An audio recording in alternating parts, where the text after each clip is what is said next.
Okay, I hate looking at myself, so I'm just gonna read for this video for today. This is for Friday, uh, January 15th, and we are starting on page 102 of The Girl I Used to Be. It is chapter 21. The chapter itself is called The Girl That Girl Doesn't Exist. I'm nearing the end of my first day at Friday's when I hear something falling in the black rubber mat behind me. A lot of somethings. When I turn, half the pyramid of Granny Smiths I had just stacked is gone. Duncan stands next to it, red faced. He puts down his basket and skateboard and starts picking up the scattered apples. My heart speeds up. Abandoning my produce cart, I stalk over. He looks up. Sorry, I guess I made an apple launche. Even though his pun is pretty good, I ignore it. I ignore his strong jaw, muscled arms, and beautiful eyes. My heart is reacting one way, but my head has to be in charge. What are you doing here? Buying groceries. Still on his knees, he begins gathering apples. I'm sure your mom can take care of that for you, since she works here. With a toe of one of my vans, I kick an apple toward him. The flush deepens. I've been thinking about what you said. His voice is urgent and low. About why you have said it, I want to help you. I look around. There's no one near us. You want to help me? Yeah, I do. He cradles half a dozen apples. Then leave me alone. Duncan's unfazed. That's why you moved down here, isn't it? To figure out who did it? He gets to his feet and starts fitting the apples into empty spaces one by one. It's clear I don't have any other choice but to talk to him, or at least give him a talking to. I huff a sigh. Do you know where the employees park their cars? When he nods, I say, I'm off in 15 minutes. Meet me back there. Pushing the produce cart through the black rubber swinging doors that lead to the prep room, I spend the last few minutes of my day grinding my teeth as I cut and wrap watermelon chunks. When I go out to the parking lot, Duncan's doing kickflips next to my car. He's still not wearing a helmet, so he must think he's got this trick down. As I watch, he steps on the board wrong and almost takes a header. For some reason, his near miss makes me even madder. Get in! I unlock his door and then mine. It's like crawling into an oven, but I don't need anyone to overhear what I've got to say. This is my life. Shake my finger in his face. And I don't need you going messing it up by spreading crazy rumors. You're right. It is your life. I wasn't thinking it through, and I'm really sorry. After I left, I realized it's just more about Carly and Lauren, isn't it? Because they aren't the only ones who'd want to know that you've come back to Medford. Whoever killed your parents would probably be interested in finding out what you remember. He takes my right hand. I'm so surprised I don't pull back. He runs his thumb across my scar, and even in the heat, a shiver dances across my skin. I pull my hand back, push my feelings away. So who else knows that Ariel had a scar? I tried dabbing foundation on my palm this morning, but it only lasted a few minutes under the prep sink. Maybe my parents, he shrugs, but they might not even remember the specifics. Maybe just me, since I'm the only one who got into so much trouble for you, darling, for daring you. There's something you need to understand. My name is Olivia Reinhardt now. Ariel Benson, that girl doesn't exist anymore. But that doesn't mean she doesn't matter. That doesn't mean she doesn't deserve justice, that her parents don't deserve justice. And I'm the only one who can give it to her. Okay, Duncan nods. I hear you. But you can't do it all by yourself. You're going to need someone to help you find out what really happened. My guard goes right back up. This isn't any of your business. Maybe you don't think it is, but you should still let me help because if you're the only one asking questions, people are going to notice and start asking questions themselves. But me, they'll just think I'm curious. They won't worry that I have an ulterior motive. And who else knows this town better than someone who's lived here their whole life? No matter how much I want to do this by myself, Duncan's words make a lot of sense. He must see my hesitation. I never forgot you. Is it so wrong for me to want to help an old friend? Okay, you want to help? I turn on the ignition. Then let's get started. Chapter 22, More Victims. So, do you remember anything about that day? Duncan asks as I drive back to my house. If you had asked me last week, I would have said I didn't remember a thing. I sigh. Not about what happened that day or anything before it. I didn't even really remember my parents. But ever since I came back to Medford, I've been having these little flashes. Of what? Duncan looks half curious, half horrified. Once it was of being in a snowy forest. I think that must have been when we had just started looking for the Christmas tree. And I can remember my mom reading to me. I even remember when she had a box of keepsakes. Did I do the same thing? Tuck away my memories even from myself? And after the memorial, I dreamed about seeing a bloody knife lying on the floor of a car. My scalp prickles just thinking about it. Oh my god. Duncan turns his seat to me, his gray eyes wide. He echoes my thoughts. Maybe everything that happened that day is still all there inside your head. If it is, I wish I could figure out how to get it out. I don't want to just wait around for a dream or some random phrase to make me remember. I want to know now. Duncan doesn't remember, just takes his phone out of his pocket. He starts tapping on it. The car is quiet for the remaining few minutes it takes me to drive home. What am I doing? Spilling my deepest secrets to a stranger who really isn't even paying attention. Hypnosis, he says as I pull into the driveway. What? I turn off the car. Maybe hypnosis could help. He hands over his phone. He's pulled up an old news story from the 1976. In Chowchilla, California, 26 children and their school bus driver were kidnapped and locked into a moving van that had been buried in a gravel quarry. After they managed to escape, a hypnosis put the bus driver under, and he remembered the license plate of the kidnapper's car. But when I think of hypnosis, I think of country fairs or weight loss ads, not crime solving. I hand his phone back. But that was a fresh memory. Mine's nearly 14 years old. Am I the only three? And I was only 3 when it happened. Duncan looks hurt. It might be worth a try. When we go inside, I point at the couch. Wait here, I'm going to get something. I walk down the hall and come back with my mom's cigar box. I hand it to him. What is this? He asks before he opens it. It belonged to my mom. It's got all her keepsakes. She used to hide it under the floorboards in her closet. His eyebrows go up. You mean here in this house? Yeah, it's been here all along. I think I was the only one who knew about it besides my mom. My grandma didn't know. When he flipped back the lid, right on top is the Halloween photo, the one I took from the bulletin board at the service. I had put it in the box along with my dad's program, never thinking anyone else would look at these things. He picks it up. Hey, I remember seeing this picture of the memorial. You have a copy too, huh? I took it. He jerks his head back. What? I don't have any photos of just my dad or even my family. I think my grandma threw away any photo with my dad after my mom's body was found. And she never talked about him. His eyebrows pulled together. But that was someone's photo. Guilt pinches me. I ignore it. Yeah, it was. But whoever put it up probably has a lot of photos of my dad. I've got nothing. Duncan doesn't say anything more, though the way he twists his mouth, he doesn't have to. I set the photo in the program aside and showed him the begging note. Have you ever seen this handwriting before? He purses his lips. I don't think so. I don't think it's Jason's unless it's really changed. I unearthed this old downtime to watch Duncan smile as if he reads the childish insults. But I do wonder about Jason. Look at the invitation to his wedding to Heather. I pull it out. Why would my mom crumble it up unless she had still had feelings for him? Wait, he holds up his hand. So you're thinking Jason might have killed your parents? The cops told me that the first person they would have looked at would have been a lover, and I'm pretty sure there was something between them at some point. Look, you're talking about Jason. This guy is just a blowhard, not a killer. Then what about Sam? It's clear she was in love with my dad. You saw how she cried over him at the funeral? Maybe those were really tears of guilt. Sam? Duncan makes a face. She's as thin as a straw. I mean, she's pretty tightly wound, but I can't see her hurting someone. In Portland, the detective told me it could have been a woman, if she was motivated by some strong emotion, like hatred or even panic. Duncan shakes his head. Hey, look.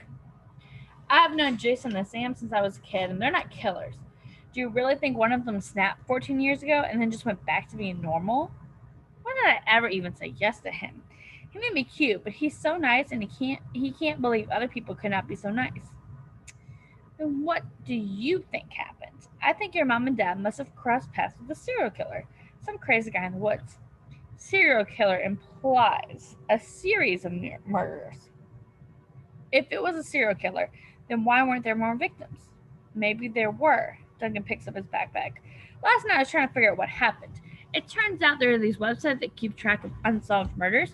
You can sort them by year or geographic area. So look at this. He hands me a printout showing a girl with long, dark hair parted down the middle. This is Angie Pagini.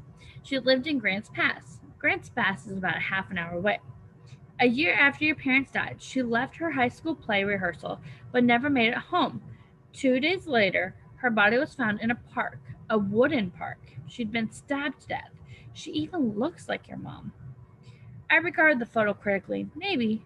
Or maybe they only look alike because they're both girls from the same time period with the same hair color. All I say is, but it wasn't just my mom who died, it was both my parents. That's happened before too. He slips another piece of paper into my hand. 6 months before your parents died, another couple in their 20s was killed in Northern California.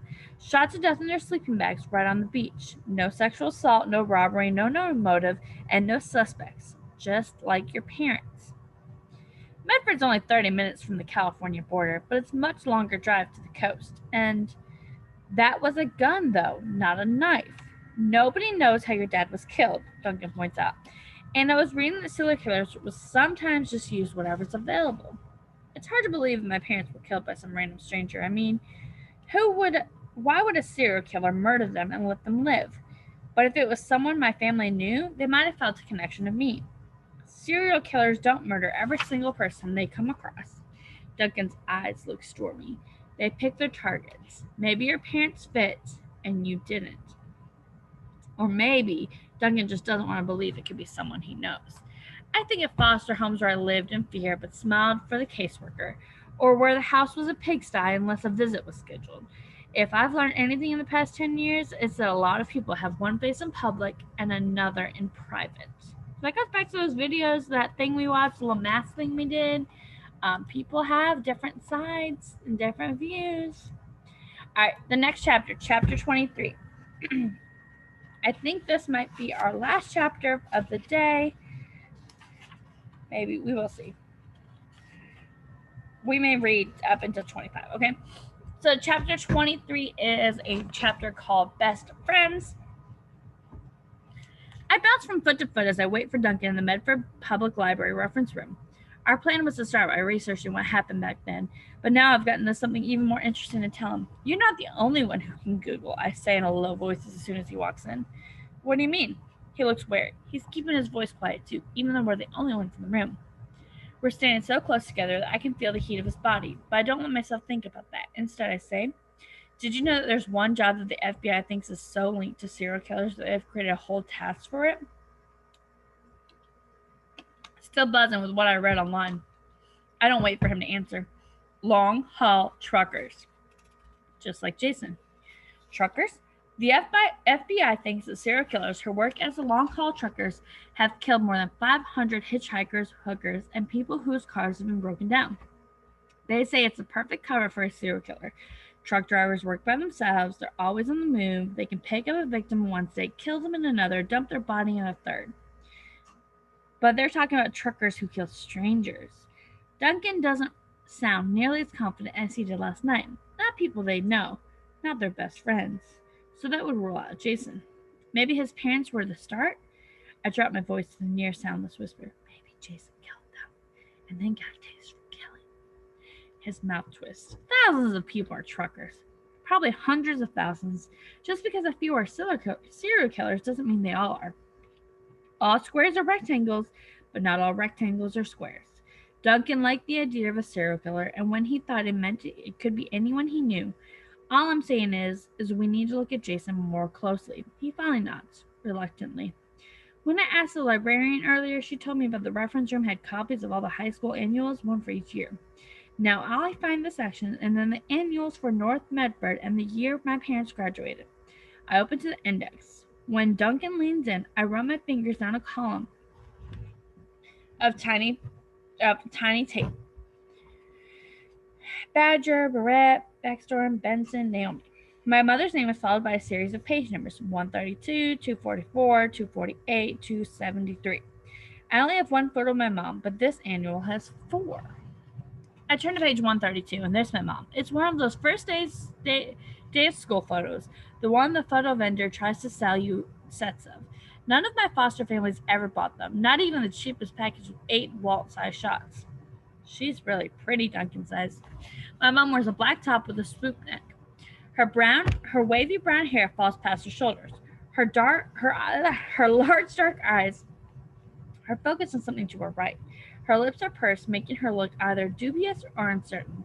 I wonder what she was thinking. On page 244 is a photo of the choir. Dozens of people dressed in identical red robes. If my mother wasn't identified as being in the third row, I don't think I would have been able to point out her tiny dot of a face. Page 248 reveals that she was also in the National Honor Society, so she was smart. About 24 people pose in front of an oak tree. My mom sits cross-legged in the first row. She wears jeans and a cream-colored cardigan with a shawl collar. Her smile is so wide her eyes are nearly closed. I lightly rub my thumb over her face. A bubble expands my chest, crowding my lungs. Page 273 has the annual's only photo of my parents together. They're part of a crowd in a cafeteria table, all of them raising their milk cartons and juice bottles as if toasting the photographer. It's easy to pick out my parents. Not only are they in the middle of the photo, but they look exactly as I expect them to. They never had a chance to change. Duncan points. Hey, that's gotta be Jason. Even back then, he was wearing a Hawaiian shirt, but his face was fuller, his arms thicker. And check out who he's looking at. My mom. Not the camera, not Heather. She's sitting next to my mom, even though that's who he ended up marrying. The woman sitting on the other side of my dad looks familiar. Wide cheekbones, blonde hair. It's Sam, with longer hair. She's half turned toward my dad. He's sitting between her and my mom, but he's grinning at the camera. Who's that? Duncan taps the guy sitting next to Sam. If he wasn't the only Asian-looking guy at the table, I wouldn't recognize him. He wears a faded t-shirt, and his hair hangs raggedly on his eyes. That's Richard Lee, the real estate guy. The only guy I don't recognize is the guy with close-cropped, orange-red hair who's sitting at the top of the table. Ben Galt, I read from the table. Do you know him? I don't think so. Maybe he moved away. In the back of the annual, there are only 2 page numbers next to Terry Weeks. One for his yearbook portrait, and the other for the photo in the cafeteria. I guess the kind of things my dad liked, concerts, parties, hanging out at the river, driving a Trans Am too fast, aren't the activities that make it into the annual. He wasn't on the team, he wasn't in a play, and he didn't sing in choir. I make photocopies of everything, and then Duncan puts the annual away. I go back to the library at the desk and say, do you have old copies of the Medford Mail Tribune? How far back do you want to go? Her dark hair is cut in curly points that frame her face. We have paper copies for the last year. Anything older than that is on microfiche. About 14 years ago. She presses her lips together and looks at us more closely. First, you wanted to look at annuals and now old newspaper? Is this about Terry Weeks and Naomi Benson? Duncan and I exchange glances and then I nod. My cheeks are on fire. Everyone's asking about them, she says. I was a couple of years behind them in high school. Terry Weeks was really cute. Not that he noticed me. Duncan says, do you have any theories about what happened? Maybe they picked up a hitchhiker, but he was crazy. I tried to imagine it, a confrontation that turned ugly but stopped short of killing a kid. She finds the right film and threads it through the reader. The machine looks like one of those old boxy computers that they see in movies, as deep as they are tall. I turn the knob and time flickers by. Since my mom and my dad, too, although no one knew it, died near the end of the year, there are lots of pages to go through.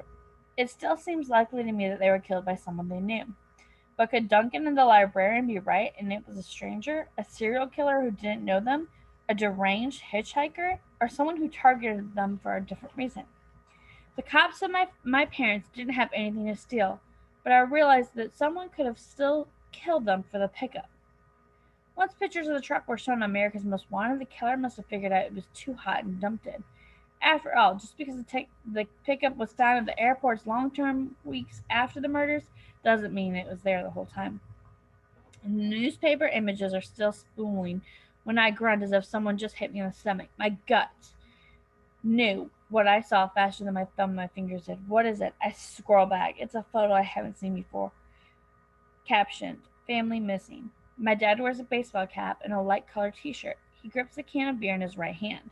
His left hand is around my mom's slender waist. She's wearing a dark, short-sleeved shirt with contrasting trim. Her hand is on her hip, a stack of bracelets on her wrist. It must be summer because I'm standing in front of them wearing a sleeveless top, my blonde hair falling past my shoulders. My head isn't even as high as their waist. The story starts out on the front page news. Each succeeding day, it gets smaller and moves further inside the paper. None of the information is new to me. And then I read a paragraph that makes my stomach cram itself back into my back of my throat.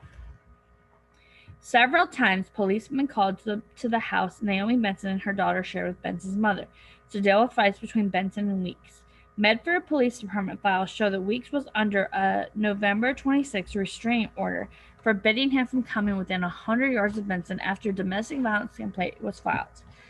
However, police have also said Benson willingly went with Weeks to look at a Christmas tree. Duncan looks at me wide-eyed.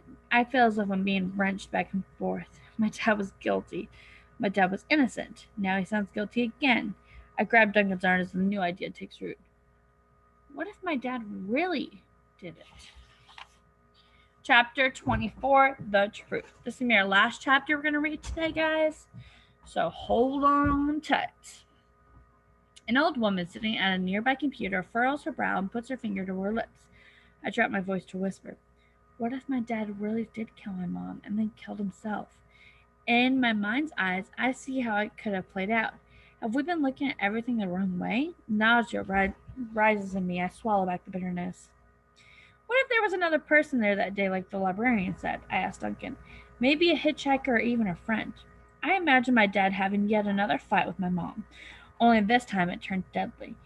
Meanwhile, the third adult stood by, too horrid or too afraid to act. Or maybe they ran to the woods. I picture them creeping back to find my mom dead and my dad dying from a self-inflicted wound. Me, the only survivor. Maybe they couldn't stop what was happening, and afterwards they were too afraid to deal with the cops. I go on. What if they had been an arrest record or simply been too anxious to face the questions? They could have figured the Walmart was a safe place to drop me and left the car at the airport, wiped it down, and went on their way. I squeezed Duncan's arm so tight he grumps. I've been feeling sorry for my dad for misjudging him all these years, but maybe I was wrong. Now Duncan shifts himself. Wait a minute. That was a pickup your family was in. I don't think there would be room for another person. Duncan's right. Or at least probably right. There's nothing to say that I didn't end up in someone's lap, but it's a little less likely scenario. Chief Spaulding said they were reopening the case. He continues. There still could be evidence that they never got around to testing back when they figured they didn't need to, because they thought your dad did it. There must have been footprints or even tire tracks. Now he's the one that's imagining things that probably aren't true. Yeah, but it was 3 weeks before the grouse hunters found my mom's body, I point out. There would have been a lot more snow in between. I see that little flash of memory again, the blanket of white lying untouched underneath the trees. I've always loved how snow makes everything new, but in this case, it helped hide the truth. There still could be other clues, Duncan insists. Fingerprints of that tarp, or maybe on your clothes your mother was wearing. DNA where the killer touched. Maybe blood if the killer got swinging around that knife. Fibers from the killer's clothing. A surge of hope pulses through me. The police must be testing things right now. Running them under special lights, picking up pieces of hair with tweezers. The truth of what happened that day might be answered in the lab. Alright, today, your activity is you need to go on Buzz, and on the Buzz assignment for today, it is asking you to tell me what did you visualize as you read. For me personally, and you can use this example if you're listening, I visualized the snow coming down and there being like a small truck parked on the side of the road with like lots of trees, like evergreen, like Christmas looking trees. And just like that, that niceness of like fresh white snow where it like glistens in the snow. And so that's what you're supposed to do today, is tell me what you visualized. What did you see? What did you feel? What did you whatever. I also visualized the library, going into the library and using those big machines that are real loud and heavy and big. But I hope you guys have a great day, and I will see you guys on Tuesday, hopefully. Bye.